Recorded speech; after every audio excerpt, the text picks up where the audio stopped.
ఇరాన్పై దాడులు చేస్తామన్న ట్రంప్ హెచ్చరికల నేపథ్యంలో పశ్చిమాసియా దేశాల్లో అమెరికన్లకు యుఎస్ విదేశాంగ శాఖ భద్రతా హెచ్చరికలు జారీ చేసింది.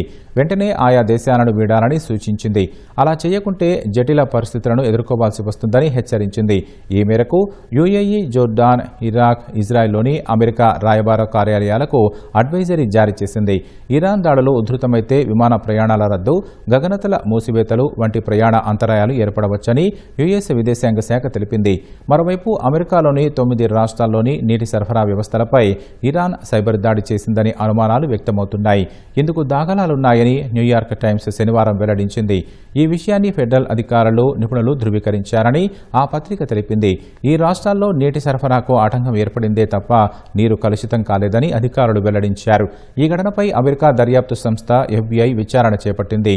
మొత్తం 30 నీటి సరఫరా వ్యవస్థలపై సైబర్ దాడి జరిగినట్లు FBI పేర్కొంది. నిందితులను గుర్తించే పనిలో ఉన్నట్లు వివరించింది.